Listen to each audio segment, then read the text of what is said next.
लद्दाख की कड़कड़ाती रात, ऊपर खामोश आसमान, नीचे बहती श्योक नदी और बीच में दुनिया की दो सबसे बड़ी सेनाएं आमने सामने।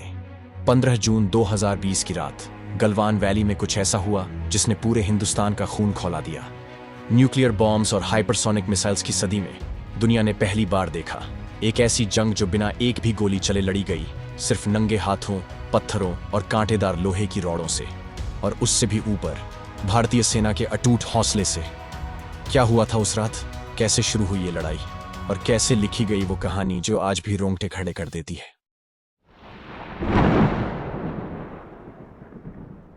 2020 में जो हुआ वो किसी एक रात का गुस्सा नहीं था। उसके पीछे महीनों की टेंशन, सालों की अनबन और सीमा पर बदलते हालात का पूरा एक सिलसिला है। इसकी सबसे बड़ी वजह भारत और चीन के बीच की सीमा का ऑफिशियली तय न होना।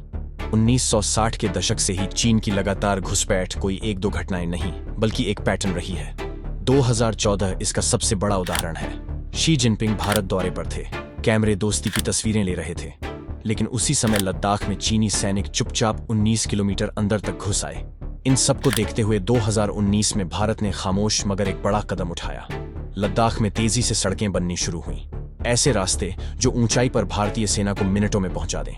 चीन के लिए ये सिर्फ सड़कें नहीं थीं, ये स्ट्रेटेजिक बैलेंस बदलने की शुरुआत थी, क्योंकि अब भारत न केवल तेजी से मजबूत हो रहा था बल्कि चीन की गतिविधियों पर पहले से कहीं ज्यादा करीबी नजर भी रख सकता था।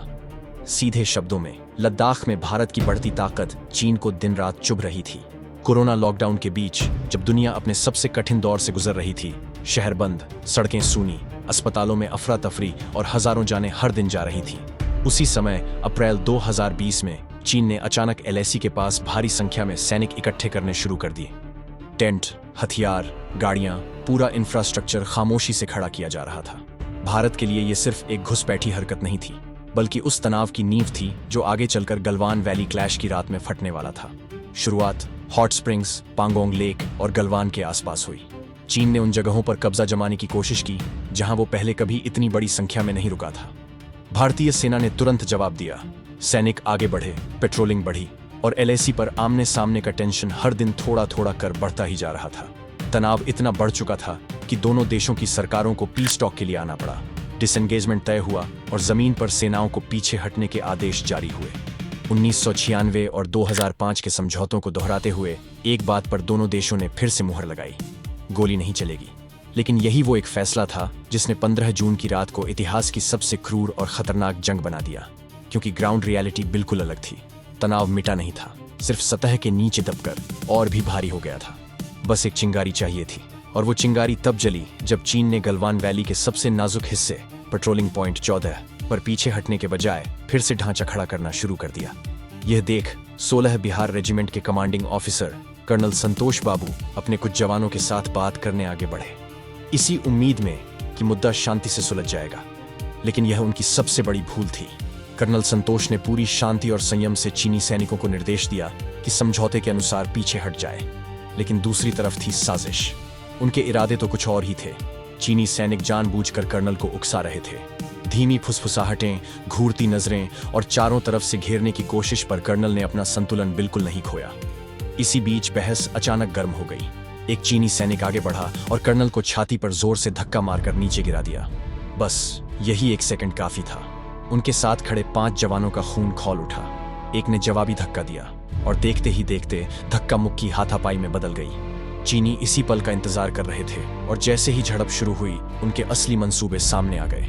अंधेरे में से उभरे करीब 150 चीनी सैनिक पहले से तैयार, हाथों में लोहे की रॉडें जिनमें कांटेदार तार लिपटे थे, बड़े बड़े पत्थर, कीलें, ठोकी लाठियां, और फिर शुरू हुआ एक तरफा हमला।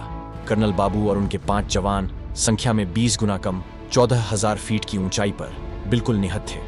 फिर भी उन्होंने मुकाबला किया पूरे जी जान से। लेकिन इसी टकराव के दौरान एक चीनी सैनिक ने कायरता से पीछे से कर्नल संतोष के सिर पर लोहे की रॉड से वार किया, जिससे वो मौके पर ही शहीद हो गए। उनके साथ मौजूद 2 जवान भी इस शुरुआती हमले में अपनी जान गंवा बैठे। किसी भी यूनिट के लिए उसका कर्नल सिर्फ एक ऑफिसर नहीं होता, पूरी टुकड़ी का आधार होता है, और हर जवान के लिए अपनी जान से भी बढ़कर होता है। कर्नल संतोष बाबू की शहादत की खबर कुछ ही मिनटों में 200 से 300 मीटर पीछे खड़ी 16 बिहार रेजिमेंट की टुकड़ी तक पहुंच गई। और बस उस पल जो हुआ वह किसी तूफान से कम नहीं था। शुरू हुई लगभग 6 घंटे लंबी इतिहास की सबसे भयानक हाथ से हाथ की लड़ाई। सिर्फ 50 भारतीय जवान, वो भी निहत थे। नदी के बिल्कुल किनारे एक बेहद पतले फिसलन भरे रास्ते पर, चारों तरफ घना अंधेरा, नीचे तेज बहती नदी, और दूसरी ओर थे 500 से ज्यादा चीनी सैनिक, 10 गुना संख्या, ऊंचाई पर खड़े, पत्थरों की बरसात करते हुए, आयरन रॉड्स और बार्ब्ड वायर लिपटी लाठियों के साथ पूरी तरह तैयार। इन हालात में खड़े रहना भी जानलेवा था, लड़ना तो बहुत दूर की बात। लेकिन भारतीय सैनिक पीछे हटने वाले नहीं थे। इन 50 में सबसे आगे थी घातक प्लेटून, बटालियन की सबसे खूंखार, फिट, सबसे खतरनाक सोल्जर्स की टुकड़ी। उनके सामने 70 डिग्री की खड़ी चट्टान, जहां एक कदम फिसला तो सीधी मौत, और ऊपर से चीनी सैनिक पत्थरों के गोलों की लगातार बारिश कर रहे थे। हालात जितने मुश्किल थे, जवानों का जज्बा उससे कहीं ज्यादा ऊंचा, पर चढ़ाई किसी भी तरह आसान नहीं थी। हर दूसरे कदम पर कोई ना कोई फिसलता, लुढ़कता या पत्थरों से टकरा जाता। कई जवान तो सिर्फ ऊपर पहुंचने की कोशिश में ही बुरी तरह घायल हो चुके थे। किसी का हाथ फट गया, किसी का घुटना छिल गया, कुछ के सिर तक फट चुके थे। भारत के लिए परीक्षा पहले ही कदम से शुरू हो चुकी थी। चढ़ाई की इसी शुरुआत में कई वीर जवान शहीद हो गए। फिर भी फिसलते हुए, गिरते हुए, खून से लथपथ वे आगे बढ़ते रहे, रुके नहीं। जब वो ऊपर पहुंचे तो चीनियों की सांसें थम गई। उनकी आंखों में पहली बार डर साफ दिखाई दिया। भारतीय सैनिक चारों ओर फैल तो गए, लेकिन चीनी सैनिकों के पास अब भी आयरन रॉड्स और बार्ब्ड वायर वाली लाठियों का भारी एडवांटेज था। तुरंत ही उन्होंने अंधाधुंध रॉड बरसानी शुरू कर दी, जिसका हमारे पास कोई जवाब नहीं था। ऊपर से अंधेरा इतना था कि सैनिक एक दूसरे को पहचान भी नहीं पा रहे थे। हर तरफ बस धक्का मुक्की। इस हमले का भारतीय सैनिकों पर भारी असर पड़ा। किसी के कंधे पर लोहे की रॉड पड़ी तो बार्ब्ड वायर वाली लाठी ने किसी का चेहरा चीर दिया। कुछ जवानों को तो चीनियों ने लड़ाई के बीच धक्का देकर खाई की तरफ फेंक दिया, लेकिन गिरते गिरते भी वे चीनी सैनिकों को अपने साथ नीचे खींच ले गए। इस अफरा तफरी के बीच धीरे धीरे भारतीय जवानों ने खुद को संभालना शुरू किया, एक दूसरे को इकट्ठा किया और फिर जवाबी हमला शुरू हुआ। किसी ने दुश्मन का गला दबोच लिया तो किसी ने उसके हाथ से रॉड छीन ली और फिर उसी से वार किया। धीरे धीरे भारतीय सैनिकों ने बढ़त बना ली और अब वे एक एक कर दुश्मन को ढूंढकर खदेड़ने लगे। घाटी के हर कोने में अब सिर्फ भारतीय जवान नजर आ रहे थे और चीनी पीछे हटते चले जा रहे थे। जैसे जैसे रात गहरी होती गई, लड़ाई उतनी ही बेरहम। पूरी घाटी में चीखें गूंजती रहीं, दुश्मन के भागते कदम, झड़प की उथल पुथल और भारतीय जवानों की जयकारों की दहाड़ें। गलवान ने पहले कभी ऐसा रूप नहीं देखा था। और जब सुबह हुई, गलवान का पानी लाल था, चट्टानें लाल थीं और चीनी सैनिकों के शव बिखरे पड़े थे। 20 भारतीय वीर शहीद हुए, पर उन्होंने उस एक रात में अमेरिकी एजेंसीज के मुताबिक 45 से ज्यादा चीनियों को मौत के घाट उतारा और 60 से ऊपर को इतनी गहरी चोटें दी कि वो कभी पूरी तरह नहीं उठ सके। और यह सब इंडियन आर्मी ने हमला करके नहीं, बल्कि अपनी जान बचाते हुए आत्मरक्षा में किया। लेकिन उसी खून से रंगी घाटी में एक नाम ऐसा भी था जिसने मौत के बीच भी इंसानियत को जिंदा रखा। नायक दीपक सिंह, बिहार रेजिमेंट के मेडिकल असिस्टेंट, जिन्होंने अपना फर्ज आखिरी सांस तक निभाया।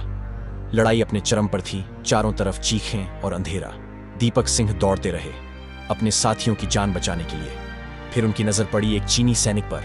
वो जमीन पर पड़ा कराह रहा था, खून की लकीरें उसके शरीर से नदी बनकर बह रही थीं। कोई उसकी तरफ देखना भी नहीं चाहता था, पर दीपक सिंह रुक गए। उन्होंने कर्तव्य को दुश्मनी से ऊपर रखा और पूरी दुनिया को दिखाया कि शत्रु भी यदि घायल हो तो उसकी रक्षा करना भारतीय संस्कृति है। उन्होंने अपना किट खोला, उसका घाव बांधा, उसी दुश्मन का जिसके हाथों में कुछ देर पहले लोहे की रॉड थी। पर नियति को कुछ और ही मंजूर था। अंधेरे में छिपा एक और चीनी सैनिक पीछे से आया और उसने लोहे की रॉड से दीपक सिंह के सिर पर वार किया। सबकी जान बचाने वाले दीपक सिंह की जान बचाने वाला वहां कोई नहीं था। उनकी मौके पर ही मौत हो गई। उनके मरने के बाद वीर चक्र से सम्मानित किया गया। उन्होंने साबित किया, युद्ध जीतने वाले बहुत होते हैं, पर मानवता से लड़ने वाला सिर्फ एक सच्चा सैनिक होता है। भारत ने अपने वीर जवानों की शहादत का सम्मान किया और देश के लिए दिए गए उनके सर्वोच्च बलिदान को पूरे राष्ट्र ने झुककर सलाम किया। वहीं दूसरी ओर अपनी करारी हार से शर्मसार चीन ने सच स्वीकारने की हिम्मत तक नहीं दिखाई। उनके सैनिकों को अंतिम संस्कार भी नसीब नहीं हुआ। परिवारों को महीनों तक अंधेरे में रखा गया।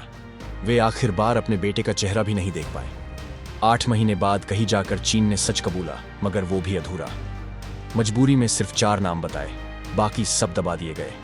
16 बिहार रेजिमेंट के हर एक जवान ने ऐसी वीरता और जज्बा दिखाया जो भारतीय इतिहास में हमेशा के लिए अमर हो गया।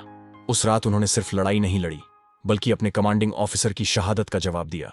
और जवाब देते हुए दुनिया को बता दिया कि जब कर्तव्य दिल में उतर जाए तो हाथों में हथियार होना जरूरी नहीं होता, क्योंकि हथियारों से नहीं, इरादों से जंग जीती जाती है।